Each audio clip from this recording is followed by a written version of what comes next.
នៅក្នុងពិភពលោកនេះមនុស្សគ្រប់រូបអាចចូលរួមក្នុងកម្មវិធីចាប់កំណើតជាក្មេងបានប៉ុន្តែមានបុរសចំណាស់ម្នាក់មិនចង់ចាប់កំណើតជាក្មេងទេព្រោះគាត់មិនចង់បាត់បង់ការចងចាំរបស់គាត់ឡើយគាត់បានទៅកាត់សក់នៅហាងកាត់សក់ប្រចាំរបស់គាត់ហើយបានប្រាប់ជាងកាត់សក់ថានេះជាលើកចុងក្រោយហើយដែលគាត់មកកាត់សក់ព្រោះដៃរបស់គាត់ចាប់ផ្ដើមធ្វើចលនាមិនបានល្អហើយគាត់នឹងចូលរួមក្នុងកម្មវិធីចាប់កំណើតជាក្មេងបុរសចំណាស់មានអារម្មណ៍សោកស្ដាយជំនួសជាងកាត់សក់បន្ទាប់មកគាត់បានទៅហាងកាហ្វេប្រចាំរបស់គាត់ហើយបានកុម្ម៉ង់កាហ្វេបុរាណដាក់ប្រេងអូលីវអ្នកបម្រើចាប់អារម្មណ៍ហើយបានសួរគាត់ថាហេតុអ្វីបានជាគាត់មិនទាន់ចូលរួមកម្មវិធីចាប់កំណើតជាក្មេងហើយហេតុអ្វីបានជាគាត់ផឹកកាហ្វេបែបនេះបុរសចំណាស់បានប្រាប់ថាភរិយារបស់គាត់ចូលចិត្តផឹកកាហ្វេនេះហើយមូលហេតុដែលគាត់មិនទាន់ចូលរួមកម្មវិធីគឺដើម្បីរក្សាការចងចាំដែលគាត់មានចំពោះភរិយារបស់គាត់បន្ទាប់ពីបានស្ដាប់រួចអ្នកបម្រើនោះបាននិយាយថាថ្ងៃណាមួយនាងនឹងសាកល្បងផឹកកាហ្វេនោះមើលភ្លាមនោះ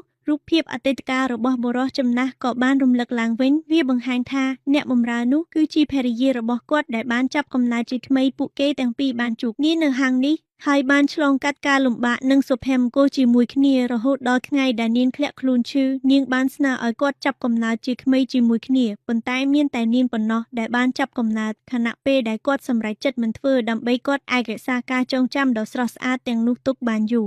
ចង់ចូលចិត្តគ្នាដើម្បីអានសៀវភៅជាមួយគ្នាប៉ុន្តែមិនអាចធ្វើបានទេដោយសារតែជើងរបស់ពួកគេត្រូវបានចងជាប់នឹងផ្លូវរថភ្លើងដែលចេះតែរុញច្រានឲ្យពួកគេឃ្លាតឆ្ងាយពីគ្នាបន្តិចម្ដង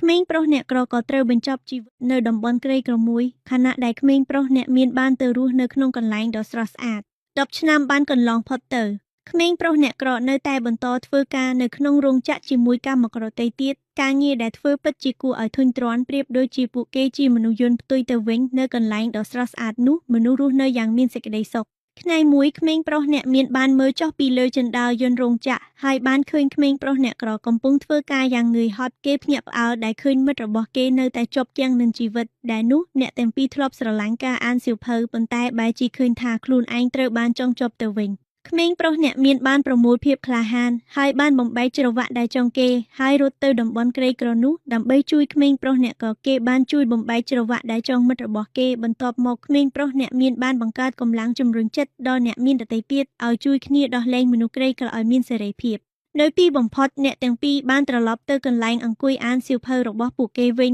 ហើយធ្វើឲ្យក្តីសុបិនក្នុងការអានសៀវភៅជាមួយគ្នាឲ្យក្លាយជាការពិតមិត្តភាពពិតប្រាកដនឹងជួយឲ្យយើងជំនះរាល់ឧបសគ្គបានគ្រប់ព័ន្ធនៅលើដៃរបស់គាត់ប៉ុន្តែនៅពេលគាត់ព្យាយាមលាងសម្អាតវាចេញនៅទីនេះគ្មានសាប៊ូសទេ